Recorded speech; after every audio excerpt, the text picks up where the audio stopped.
Okay brother တို့ရေအားလုံးပဲမင်္ဂလာပါခင်ဗျာထပ်မံပြီးတော့နှုတ်ဆက်လိုက်ပါတယ်ခင်ဗျာ gay fan တွေအားလုံးမင်္ဂလာပါဟဲ့စတာပါဗျာနော် okay အဲ့တော့ကျွန်တော်ဘာလို့ gay fan တွေအားလုံးမင်္ဂလာပါလို့ကျွန်တော်နှုတ်ဆက်လဲဆိုတော့ဒီကနေ့မှာတော့ကျွန်တော်တို့ကဒီ Manchester United ပေါ့နော်ဒီကျွန်တော် Dreamly Soccer မှာ Manchester United ရဲ့ logo နဲ့ဒီအဝေးကွင်းအိမ်ကွင်းအင်ဂျီတွေတက်အဲ့ဒီဟာတွေကိုကျွန်တော်အနေနဲ့ဒီနေ့မှာ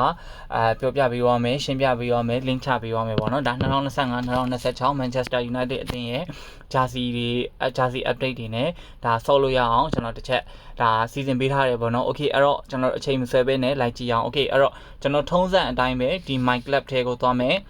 my club ထဲကိုသွားမယ်ပြီးသွားရင်ဒီမှာ customize ဆိုတဲ့ဟာကိုသွားမယ် customize ဆိုအားစင်ကျွန်တော်အရင်ဆုံး logo ချိန်မယ်logo ချိန်မဲ့ဆိုတော့ကကျွန်တော်တို့ထုံးစံအတိုင်းပဲကျွန်တော်တို့ဒီ logo link ကိုကျွန်တော်တို့ယူမယ်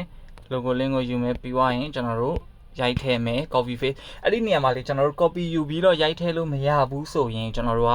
စာအဲ့လိုဒီအောက်မှာ keyboard ပါတယ် keyboard ပါတဲ့စာအတိုင်းကျွန်တော်တို့ရိုက်ထည့်မယ်အမှ http ကနေပြီးတော့ကျွန်တော် png ထိကိုရိုက်ထည့်မယ်เนาะကျွန်တော် copy ယူပြီး paste လုပ်လို့မရဘူးဆိုရင်စာရိုက်ထည့်လို့ရတယ်ကြည့်ရဆိုပြီးတော့အမှန်ချင်းနှိပ်မယ် confirm Okay here we go Manchester United logo ရပါပြီ Okay အဲ့တော့ကျွန်တော်တို့က logo ပြီးသွားရင်ကျွန်တော်တို့က kit ကကြတော့ကျွန်တော်တို့အင်ဂျီကကြတော့အပေါ်က kit ဆိုတဲ့နေရာမှာပြောင်းပါ Okay ကျွန်တော်တို့အိမ်ကွင်းအင်ဂျီပြောင်းမယ် Okay sorry ကျွန်တော်နည်းနည်းတဆင့်ကြော်ပါတယ်ကျွန်တော်ဒီ copy လေး link လေး copy အရင်ယူလိုက်မယ် Okay custom kit ပြီးသွားရင်ကျွန်တော် face လုပ်လိုက်မယ် png file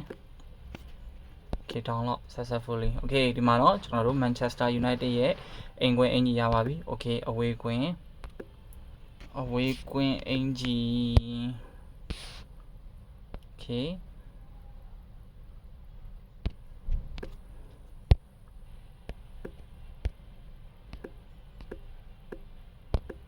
Okay ဒါကတော့အဝေးကွင်းအင်ဂျီ Okay target ပေါ့နော်ကျွန်တော်တတိယ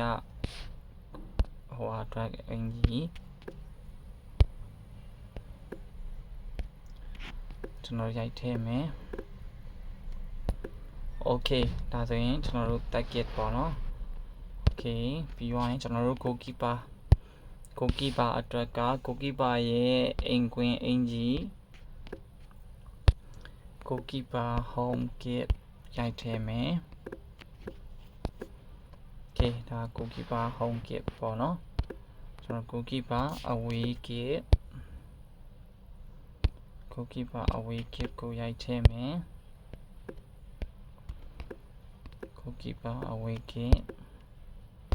Okay ဒါ goalkeeper away goalkeeper tag kit ကိုရိုက်မယ် goalkeeper tag kit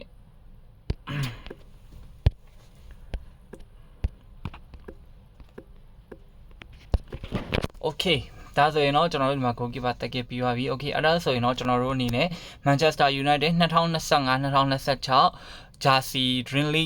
ကျွန်တော်တို့ဒီ Jersey ကိုကျွန်တော်တို့ရသွားပြီဖြစ်ပါတယ် Okay ဒီမှာအိမ်ကွင်းအဝေးကွင်းကျွန်တော်တက်ခဲ့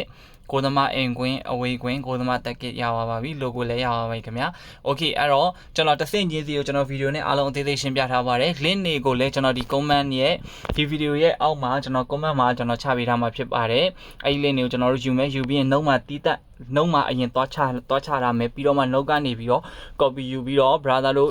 face လောက်တာကပို့ပြီးတော့ browser ပို့ပြီးတော့လွယ်ကူပါလိမ့်မယ်ခင်ဗျာ Okay အားလုံးပဲ good night ပါအဆင်ပြေကြပါစေခင်ဗျာအားလုံးပဲ bye bye gay fan တို့ see you